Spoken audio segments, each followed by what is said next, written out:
I think it's so much for me is about wanting to bring value into a situation or a relationship, because I feel like that's how I'm seen. And if I'm not bringing that value, then I'm just sort of lost. Hey everybody, and welcome back to the Wednesdays with Watson podcast. You have landed on the third part in a 9-part series that we are doing on the Enneagram and trauma and loss and how it can help us understand both better. Our guest today is best-selling author Katie Ganshert. Katie comes to the podcast representing type 3 in the Enneagram. This was such a fun conversation as Katie talks to us about different ways that understanding how God made her helps her show up in this world as the person that she is, as a person who has experienced some trauma, as a person who still experiences trauma, and she'll tell a little bit of that story. But this is a really fun episode with a fantastic guest and an amazing person, author, and friend, Katie Ganshert. Let's drop into this conversation with Katie. Hey everybody, and welcome back to the Wednesdays with Watson podcast. We are in episode 3 of season 3 that we are calling Trauma, Spaces, Places, and Aces. I am here today with my brand new co-host for this season, Crissy. How are you today, Chris? I'm doing great. Good. We are so excited because today we also bring to you one of our friends and just an amazing talent in the Christian fiction world as well as the young adult fiction world. And so we'll talk about that a little bit in the course of the interview. But we are so honored to welcome our friend Katie Ganshert to the podcast. Katie, welcome. Hi, thanks for having me. Well, we are so excited. And so we're just going to dive right in here. I loved the prep for this. And so, Chris, what you got for Katie for the first question? I'd like to start with, what is your favorite part of how God made you? I bet you guys have had the funniest responses to this, because why do we not want to say this? We're like, oh, I don't know about that question. It's so true. I think that one of the favorite things is, and this is a lot, I think, having to do with the Enneagram 3, is I am an encourager and like a cheerleader.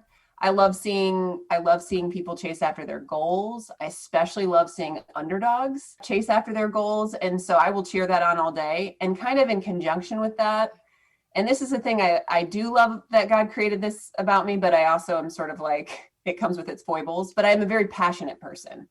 So when I buy into something, I don't go halfway. When I believe in a cause, or if it's an injustice that I've seen, I really have a passion for that, and I'll be all in. You know, it is so cool because that so translates into your work, right? So the very first Katie Ganshert book I read was No One Ever Asked. And I'm not going to ruin it for everybody, but your heart is seen in that book for sure. Yeah, a funny little side story about that is that I was supposed to be writing a different book. Did I tell you this? No. I was contracted for a different book, and I was all into this, our daughter we're a transracial family. So we're a white family and we're raising a Black daughter. And so my eyes were open to racial injustice, and I couldn't look away. Like, I just was learning all the things I could learn and reading all the books I could read, but I was supposed to be writing this other book. I was supposed to be writing, and I'm like, I can't, I'm consumed by this. And so I reached out to my editor, and I'm like, can I write a different book? Can I use all this stuff I'm learning and write a story that kind of goes after that? And bless her heart, she was like, yeah, let's do it. So well, I'm glad she did. It was an amazing book. It may be my favorite of yours, to be honest with you. But so I mentioned that you and I had the opportunity to really flesh through this, and what an unbelievable honor it was for me to do that with you. And so the core fear / motivation / longing of the Enneagram 3 is basically, it's a bunch of things, but the one that resonated with you is that the core fear / motivation. And so listeners understand that those words are interchangeable, right? If you're afraid of it, it's what motivates you, right, Chris? It's the way we behave. It's right. Yeah. And so yours is seen. And so I loved working through this with you because it was so funny because we did it on an app called Voxer. And at the very beginning, you're like, I don't even know if I am a 3. I don't even know. I'm so confused. And so I began to dig and dig and dig. And finally, we honed in on something. And I remember actually, Katie and I are very similar on Voxer. Crissy, we like to interrupt. And so we pause and then text. And when you came to this realization, I was like, ding, ding, ding, ding, ding, ding, ding, ding. There it is. And so can you tell me a little bit about what that felt like when you were like, oh, yeah. Yeah. So I'm very familiar with the Enneagram. So when you reached out to me and you were like, hey, would you consider this? And my first thought was, I'm so not a stereotypical 3. So I don't know if I'll be good at, like, I don't know, so getting to the place where I realized I was a 3, it was not like an obvious one. I feel like some people just are like, yep, that's my number. That was my husband. Oh my word. He's like hardcore Enneagram 9. Like that is him to a T. And for me, it was like, I think, because there's a lot of things about the 3 that don't resonate, Right. but they're surfacey things. And so, yeah, I think, the genesis, so we came to our realization, and I think it started with the conversation we were having about my son, Brogan. Yeah. And so I have 2 kids, and Brogan is 12, and he's a delightful kid. He is like, got the kindest, just sweetest heart and not a mean bone in that kid's body. And I think sometimes, when you're 12, that can get taken advantage of and all the things. And I was with my therapist, and I was not Amy Watson, my therapist, although I think Amy Watson should be a therapist. But this is a while ago. Amy and I were talking about the story, and I was with my therapist, and we were talking about Brogan, and I was like, okay, here's the thing. Like, I love Brogan so much, and I see the value he brings to this world, but I also know what the world values. And so I find myself as a parent trying to fit him into the boxes that the world values and trying to get him to thrive in those boxes so that the world will value him like I feel like the world should value him. And he just kind of looked at me and he was like, that's a really Enneagram 3 thing to say. And I was like, oh, okay. So I think it's so much for me is about wanting to bring value into a situation or a relationship, because I feel like that's how I'm seen. And if I'm not bringing that value, then I'm just sort of lost in oblivion or whatever, like I'm not seen. So, and we talked a lot about too, how I wing hard into the 2. So Amy, you wing hard into the 3, I wing hard into the 2. And so much of the Enneagram 3 is about success, which has been a sticking point for me until I realized that the way I view success is in relational terms.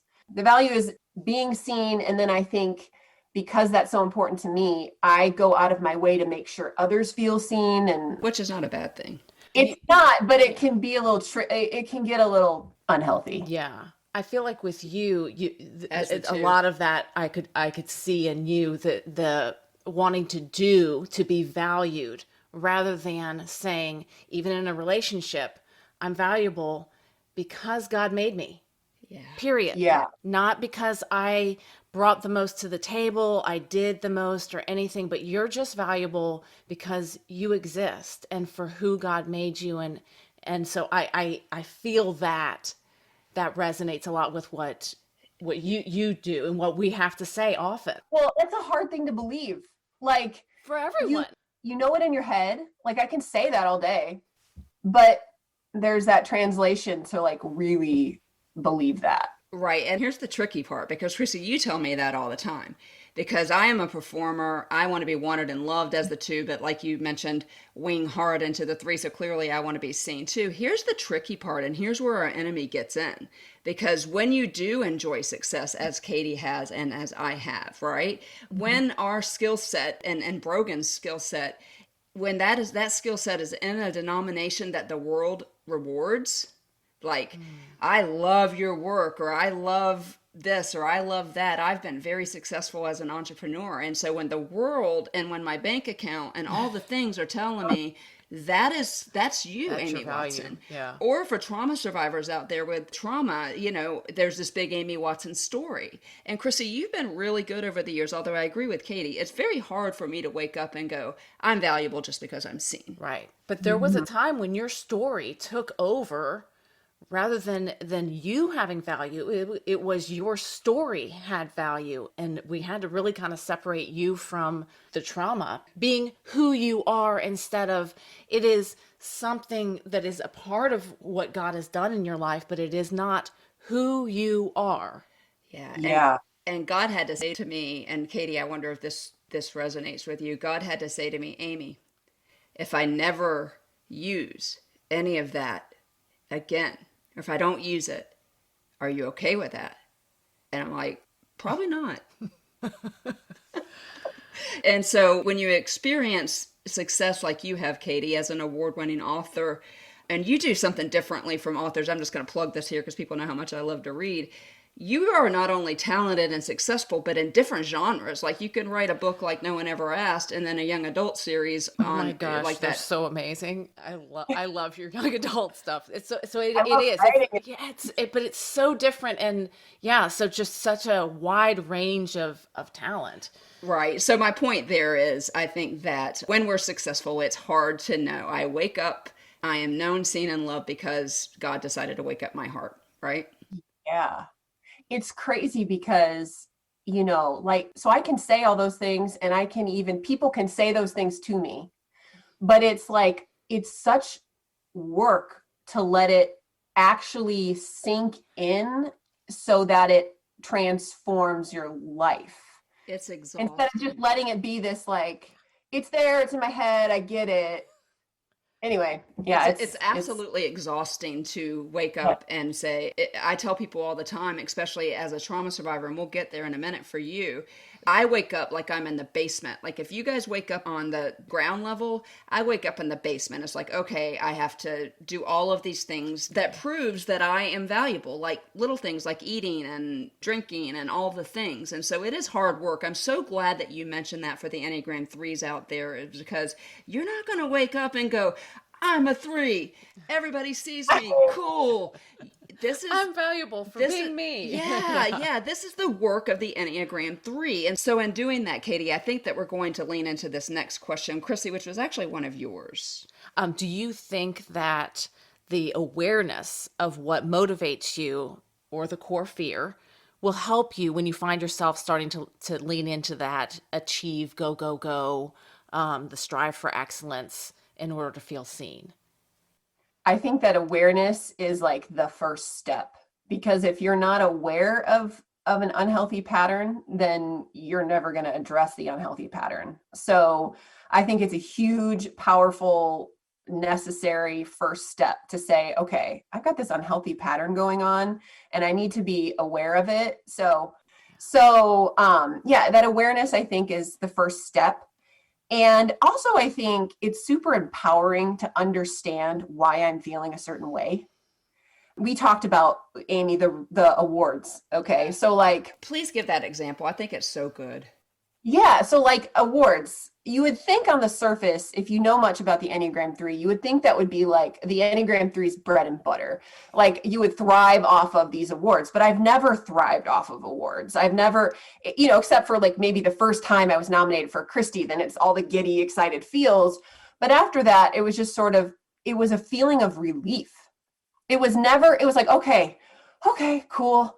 Moving along. It was never like, yay, I'm so pumped and look I'm going to put this on my mantle and this and that. And Amy and I were talking through this and I was like, and it was relief because it was this moment of when I win the award, I'm seen. And I have this moment of, okay, I'm seen. People are seeing me. So I can breathe a sigh of relief. And then I'm still on the radar, like I'm still on people's radars. And now I can move along. Crissy, I would be interested in your weigh in here, because awareness is everything. And what sent me to Enneagram coaching, even though I have a solid psychologist that I've been seeing for years, there was something missing. And Mm-hmm. Crissy, have you noticed a difference in me since I learned this importance of awareness of who God made me and how God made me? Have you seen a difference in doing everyday life with me in that Yeah. regard? I mean, I guess we're all pretty self-absorbed, but I've noticed that the way you treat me is different. So, which is You're no longer a jerk, Amy. Just prior kidding. to this. It was no, I'm kidding. No, you ask. I mean, better questions for my personality type, and then it leads me to asking better questions of you too. And so, yes, I've seen a difference, but of course, Fair enough. Fair enough. I think that we'll edit that out. I think the tie-in there, no, I don't want you to edit it out. And the reason why, because I think the tie-in there was as I became aware of my needs and I woke up not so much in the basement every day. Like I woke up not feeling guilty that I just want to be thanked, for example, in the Enneagram 2. I just want to be appreciated. Every now and then somebody can throw an I love you at me, and that would be good too. And so I think that now I know to ask for that. When I'm feeling unwanted and unloved. Would you agree, Katie? Like Yeah. if you know about it, you know to ask for it. Yeah. Or even just, I think about this when I get into these unhealthy patterns, when I'm in a place of insecurity and I'm not my best self, I know that my go-to is to scramble. And I scramble in this way of, do you see me? Do you love me? Do you think well of me? And so I go out of my way to like be really encouraging to people. And I hate saying that because it's not false. Like that's who I am. I am an encourager. But I go out of my way to make sure that person knows they're seen, because in this weird way, when they know I see them, then they like me too. And it's like this exhausting place of, and I just need to like that step tension. back and be Step like, back. stop. Yeah. Like stop trying to get your value from that Yes. person in that relationship. And like you said, encouraging them so that they could feel your need, which is to be seen. Yeah. And I think Crissy, to your point of how you've noticed that apparently I treat you better. I think that comes from a pure jumping off point of, because this has helped me so much with my trauma, right? When we got to a part of my Enneagram coaching on the trauma, and I realized that even as a child, because of the way God made me, all I wanted to do was wake up every day and be wanted and loved. When that wasn't realized because of my trauma, and this is a podcast about trauma, as you know, Katie, it was a whole new level of healing for me. So I think what you're seeing, Crissy, is you're seeing me now not operating so much in fight or flight. And I'm like, oh, there actually are other people around me in my world. One of the reasons why you're my co-host is because we call you my memory keeper. You've walked through all this trauma with me. But yeah, when I was able to let the Enneagram help me understand why I couldn't let go of this abandonment and rejection that I had as a child, game changer. And so, Katie, with that being said, as you know, obviously, as I just mentioned, the podcast is about trauma. When you look back at traumatic events on your life, can you identify where this core fear was more intense? And of course, we use that term interchangeably. So the core fear, nobody sees me, the core longing, I need to be seen. Can you identify after traumatic events, you know what, if normally that intensity is on a 2, now it's on a 10. Yeah. Have you noticed that at all? Yeah. We've been through some trauma up in here, and it's like, so much of it is, so through, I don't have, like, I feel like I look back on my childhood and, have you done EMDR, Amy? EMDR has saved my life. And yeah. Okay. Oh my gosh. Yeah. So the process of that is going through a lot of your story with your therapist and figuring out. Right. And I don't feel like I have I had a pretty functional, good, trauma-free childhood. We entered into the world of adoption, right? So, and there was all kinds of trauma surrounding that. And so, Salima, our daughter, she has quite a story, and it's quite a testimony, and it will continue to be one day, and it's hers to share, but it hasn't been easy, right? So she has special needs. one of which is she has severe speech apraxia, which makes talking incredibly difficult for her. And, she's 9, she's a 3rd grader, and she has to work, and we have to work incredibly hard for her speech. And I think that, okay, so I'm going to get there to the being seen part. Like, not being able to talk is a huge impactful thing. And she can talk, right? Like, but there's never an easy conversation. Like, even in the most lighthearted moments, we have to listen extra hard to figure out what she's saying. She has to work extra hard to get her point across. I think about like play dates with friends. She's a 3rd grader. Like, what do girls do in 3rd grade? They get together, they paint nails, and they jabber, jabber, jabber. And so there's all this stuff that's just pretty heartbreaking that comes along with it, and a struggle. And then on top of that, just special needs is the trauma she's endured. That's her story. I'm not going to share, but it comes out in trauma behaviors. Early childhood trauma is a beast, as Amy, And so there's just been a lot of struggle behind closed doors in our house, and things that the world doesn't see because they see the Enneagram squares, and everyone loves a good story, and her story is feel good and inspiring. And so they see that and they're like, oh, it's so wonderful and lovely. And yeah. And so here's the thing. My core desire is that I want to be seen, right? Like, we're struggling. Like, I want this to be seen. I want people to know this. I want to be validated. Like, I want people to come alongside me and say, you're not crazy. Like, that's hard. You know what I mean? But here's the rub. Because I'm an Enneagram 3, I am a performer. And so I could be depressed and I can be anxious and all the things, but then I can go to a social function, whether it's family, sports, whatever, and I can turn it on. And I can be bubbly, and I can be extroverted, and I can be, asking people about how's your kid and seeing their kid and this and that. And nobody knows that we're struggling because I'm performing. And so it's like this weird thing where it's like, I want that to be seen, but because of the nature of how I turn myself on in social situations, I don't think many people would think, oh, Katie's struggling. You know what I mean? So it's a weird little, and that's all wanting to be seen in the trauma that we're enduring. And I do definitely notice that hamster wheel rat race of, it's almost like this weird thing because I become even more determined to bring value and this and that. So then because I'm doing that, I don't get seen. It's weird. It's a cycle. Crissy coined a term for this thought process. We call it trauma brain. Oh, trauma brain. Yeah, definitely.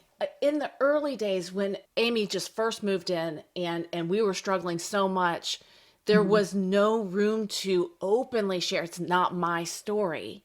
And so there is this sense of I needed community, but there's also this, I want to protect you know what I mean? And so you're stuck in this place of not being able to share just from the, you'd harm one to get help with the, but it's in our family. So like, it's a journey we're walking, and there's a thing in adoption circles a lot of times called secondary trauma. And it's like, Salim is the one who's gone and endured certain traumas. We're her parents, we're her family. And so we're walking through that with her. And oftentimes it's traumatizing for us, or it's traumatizing for Brogan. But it's her story. So like, I don't want to I'm not going to start unleashing all the different things we've been through or whatever. So yeah, it's a delicate balance to walk through. And it's interesting as you use that example, Crissy, because at the time when I was going through all of these hard times, not only was it not your story to share, but I was teaching at a Christian school. And so it was like, okay, now everything definitely needs to be on lockdown. Some of the ways I was choosing to cope, and it's well documented in lots of things that I've written and on the podcast, is that I had a substance abuse issue. Like, I loved me some pain pills because it was a lonely existence. And part of the mission of this podcast is to point out the importance of one of the C's. We have three: counseling, which we've already talked about, but the second one is community. And I didn't have that, and you don't have that. And I think threes out there, you may be feeling the same thing. And I only have one answer for you, and this is going to be a humdinger of a question for you, Katie. But when I wrote it, I was like, okay, Watson, you need to like answer this yourself. But my friend's heart, as I've put you on my war room wall keychain, I just feel like fleshing that out. Just, I don't know. Katie and I bonded, sorry. But I'm wondering how understanding this and this awareness can enrich your relationship with God.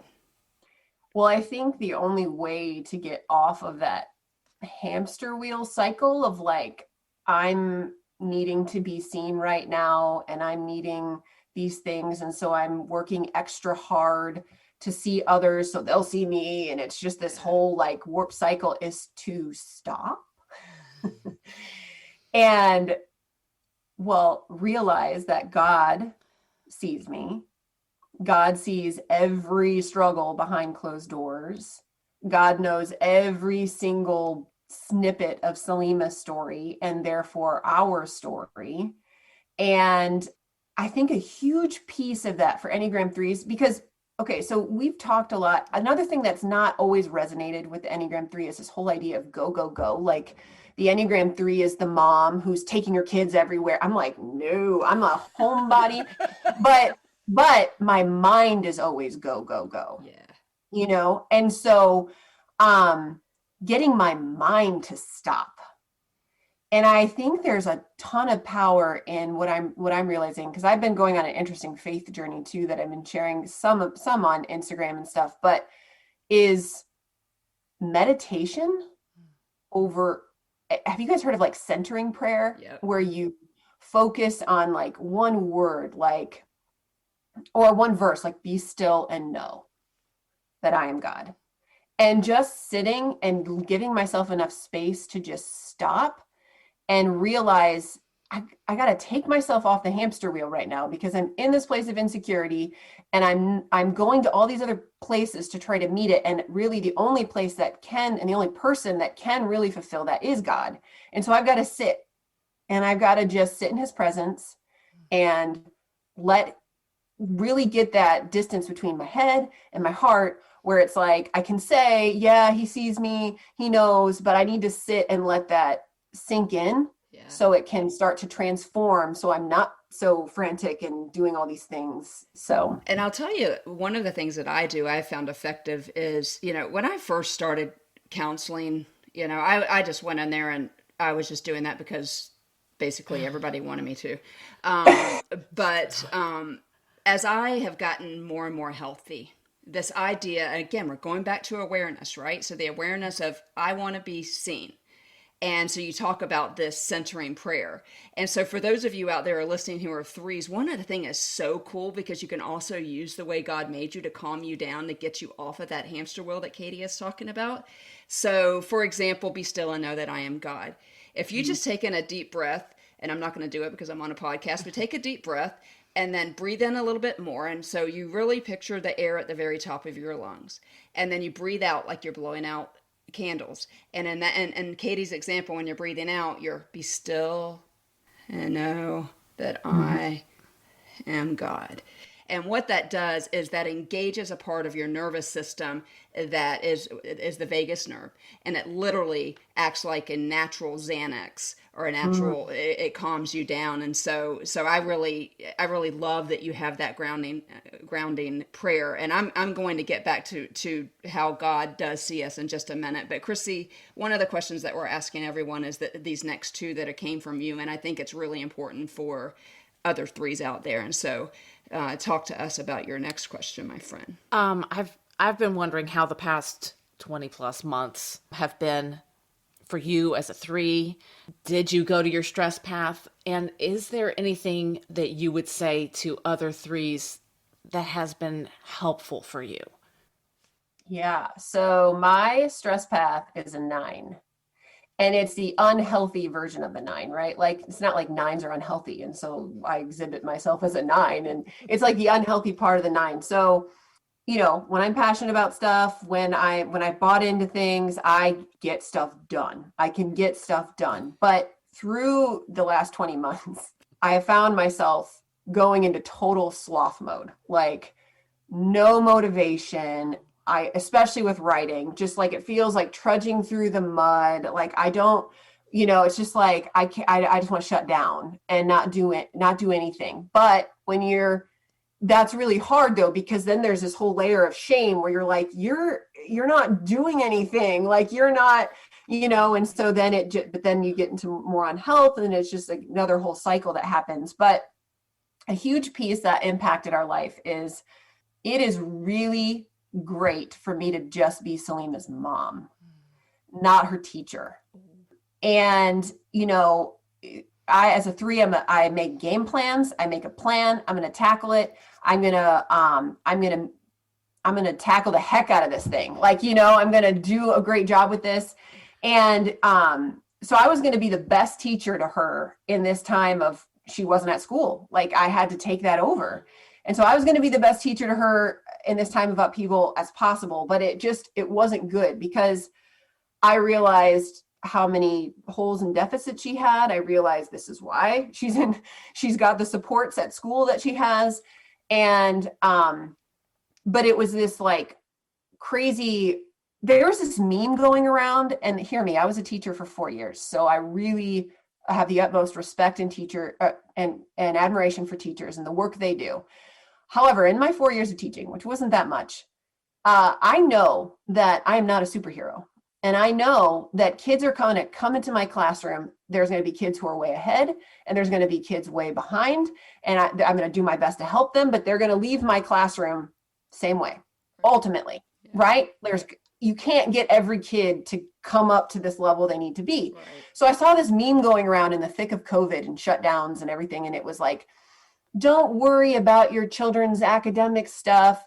Like, it's all about just laugh with them and like make sure you're not inducing like trauma on them, because their teachers are superheroes and they'll basically fix it all. Like they'll make sure that, and I was like, no, like that's not even true. And 2, I'm seeing the struggle she's going to have if I don't address these issues. And the struggle's going to get worse. And I'm going to lift her up and make sure that I fill these deficits so that she doesn't have one more struggle on her plate. And it just wasn't good. Like it wasn't good for her. It wasn't good for me. It wasn't good for our relationship. I had this game plan and I was committed to the game plan, and it was not good up in our house. Like lots of huge, massive meltdowns, all the things. And it just it exhausted me. Like, and I got to this place where I would just like sit on my couch, and my husband would come home from work and he's like, "Are you okay?" And I'm like, "No." My brain is off. Like I can't do this. And so, I found myself very much going into that 9 mode of just shutting down and then not liking that, not feeling like myself in that place. And probably more shame, I'm guessing. Yeah. Listeners, remember, shame is the game of not our God, right? And so, although that doesn't sound like sloth mode to me, I'm just saying all the things that you just did. Oh, yeah, right. Like it was this weird, like I was putting all my energy into her education and being the best teacher to her and making sure my Brogan was okay in the midst of all of it, that like I went into sloth mode with my writing. I just couldn't, you know what I mean? Like I was just like, I have no mental energy to create. And then you feel like, well, I've fallen off. I joke with Becky and Courtney all the time. So I have 2 really good writer friends that I box with all the time, Becky Wade, Courtney Walsh. We have this 3-way conversation going on. And I would joke in this way that was like, I've fallen off the face of the planet. I wrote No One Ever Asked, and I just dropped my mic and I walked away, and no one knows where I went, and I'm just going to sink into oblivion and all the things. So, yeah. It's funny that you mentioned that, because I did notice that. I was like, where's Katie? Yeah. Like, did you notice it too? Yeah, no, I definitely noticed it. Katie was rocking back and forth on her couch, not writing. For the record, I was very was making a lot of progress on my own manuscript, and I still struggle to find the words. And so I feel you on that. And I think a lot of threes will feel you out there, and especially people that were called into their homes to work and it just messed up the rhythm. And so for the threes, and again, I wing into the three, I'm all about that performance and go mode, and it also helps me compartmentalize. And so I feel you on that. I think other threes do too. Speaking of other threes, I love this question that you crafted, Crissy, as we end the podcast here. I just really want to know what would you like your friends, your family, the world to know about threes? How can we live in community with you better? Yeah, I actually really love this question. I think that we might not be okay. It goes back to the social gatherings and stuff. When I'm out and I'm interacting with people and outside of humans, outside of my nuclear family, like I said, I can turn it on. I think most threes can turn it on, and we can perform, and we can look like we're fine, and we can cheerlead, and we can encourage, and all these things, and maybe take a moment and realize that that person might be struggling behind closed doors, and they might not know how to really share that. And that's not to say that, like, at a baseball game, I want someone to stop and be like, are you okay? But just even like finding little ways to make sure that to see them, or to see that if they're a mom. I find, we talked a lot about this, Amy, my Enneagram 3 comes out in spades when I'm parenting. Like, I want my kids to be seen. And so, like, seeing my kids. And then one other thing too, and this goes back to the trauma, there is another meme, I like memes, going around. I'm going to pull it up so I can see it, is that, and I wonder if you've seen this too. It's this picture, and it's this little red guy, and he's got this rock on his back, and it says past trauma. It's like this huge big rock. And then on top of the rock are all these other rocks, like stress, pandemic, bad news, right? And then the next window pane of the drawing is that there's this it's this little tiny step, and it's this minor inconvenience. So you've got this red dude, and he's packed down with like all this trauma, pandemic, all the stuff, and he stubs his toe on this little step, and then he just breaks down and starts he's like crying, and then someone next to him says, I think you're overreacting. Because all they see is that you just stubbed your toe on this little step, and they're like, what's your deal, man? And a little story, I guess the best way to describe this is this. So I was dealing with some stuff. Selima was staying with my mom for the weekend because we went to some function that she didn't come with us. So I went to go pick her up, and I reacted poorly. Like, I don't like the way I handled the situation that was going on. And so here's the beast about being a 3. Not only do I know I reacted poorly, I'm hyper aware of how others are thinking of me.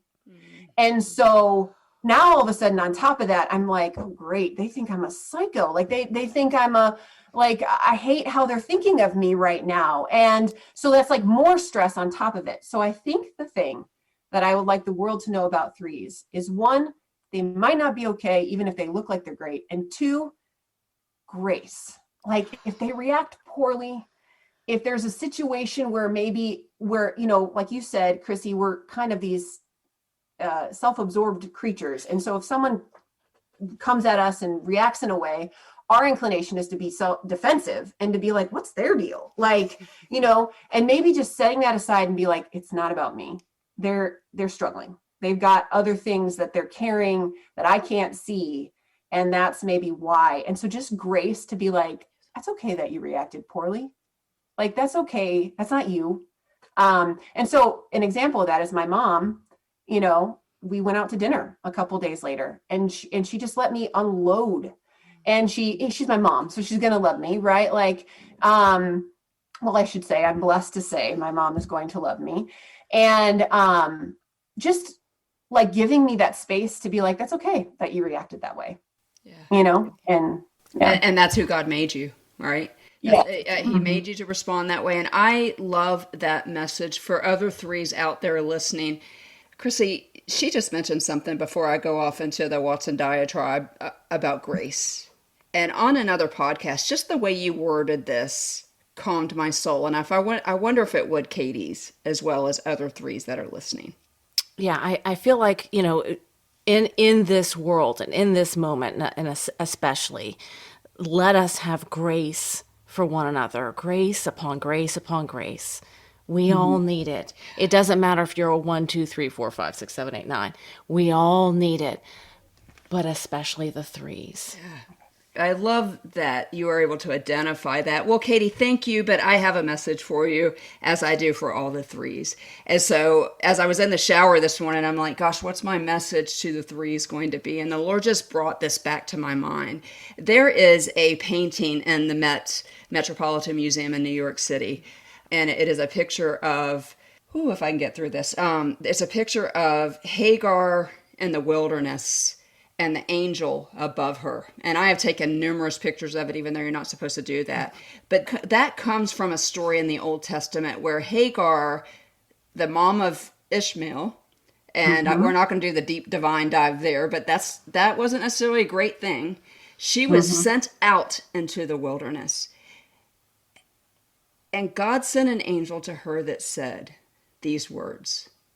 And Katie Ganshert and all threes, I want you to hear me when I say this. I am the God who sees you. I want to let that breathe. I am the God who sees you. And so it is my hope and my prayer that as the threes out there identify that they want to be seen, if nobody else on this planet sees you, the living God sees you. He saw her in her shame. And again, you'll have to do the deep dive on who Hagar is and why that's important, but it's pretty important right now. I did. So this is very interesting. Yeah. Okay. Yeah. So Ishmael, the father of the Arabic nations, pretty much, right? And so we're still seeing the consequences of her sin today. And so you talk about having grace, and threes probably think that they're the biggest sinners of the whole world. But God sent an angel into the wilderness when nobody would touch her and said, I am the God who sees you. And Katie Ganshert, I'm looking at you across the Zoom. I want you to know that. Here's the other thing that I can't look at you and say, but I close every episode with, it's all over my stuff because I believe it to be true, and I proclaim it over you, and I proclaim it over the threes, and I proclaim it over me, and I even proclaim it over you, Chris. You are seen, you are known, you are heard, you are loved, and you are valued. And whatever I have to do on this podcast, and at any time I get behind a keyboard, a microphone, or a podium, I'm going to tell people those 5 things because it is the absolute truth. And so, Katie, thank you for being here today. Do you have anything else to add for us? No, I don't. This is wonderful. I really enjoyed it. Well, thank you so much. I know that it was an investment of your time. And guys, Katie, again, award-winning author. Her latest book is called? The Contest. The Contest just came out yesterday. I'm pretty excited about it. Yeah. Yeah.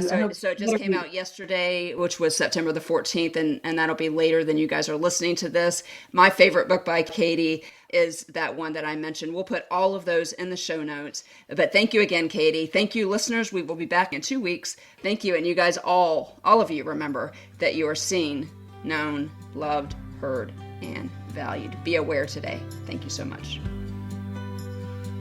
Well, guys, I hope that you enjoyed that episode. I had a blast preparing the interview with Katie as she and I worked through what it's like to be an Enneagram 3, since I wing very heavily into that 3. I'm so grateful for Katie, for her candor, for her authenticity, for her humor, and I hope that her story today and her explaining how she best shows up in this world, having understanding how God made her, I hope that you find hope and encouragement in your times of trauma and loss. We will be back here in 2 weeks with type 4 in this series. So while you're waiting to come back into the healing zone, you know what I am going to say. You are seen, you are known, you are heard, you are loved, and you are valued. Let my life glorify you and teach me to walk beside